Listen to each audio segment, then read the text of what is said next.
I know a lot of educators get exasperated when they think about the idea of having to differentiate instruction for all their students.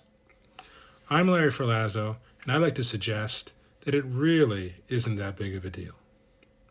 I think it's more of a mindset we teachers have to have, not a detailed set of plans. For example, one day near the end of a unit that I did on natural disasters, students had to write an argument essay explaining which natural disaster they felt would be the worst to experience. John, not his real name, had his head down on the desk and wasn't doing anything. I knew he was a football fan, so I suggested, well, why don't you just use the same outline and write an argument essay saying which NFL team you think is the best and why. His eyes lit up, and he ended up writing a great essay. I think we teachers need to keep in mind what the old civil rights anthem said. We got to keep our eyes on the prize. I believe it was Carol Ann Tomlinson, the education writer, who first talked about differentiation in the context of content, process, or product.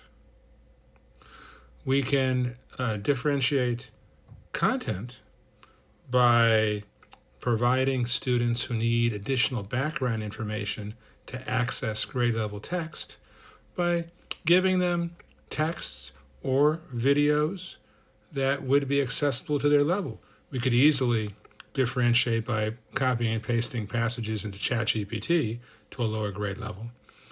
The key is what the researchers at West Ed said. We want to amplify, not simplify. So by giving students that background knowledge works great. Or we can take that grade level text and engineer the text, create more white space, add definitions, add images, a variety of ways to do that.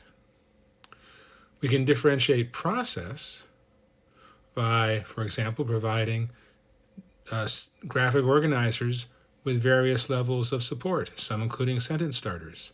Or for English language learners, we can provide them with mutually agreed buddies, other students who can provide additional support to them. And for product, the example that I gave about the NFL essay was a good example of that. So again, I believe that differentiation is more of a mindset. What do you think? Is it really that big of a deal?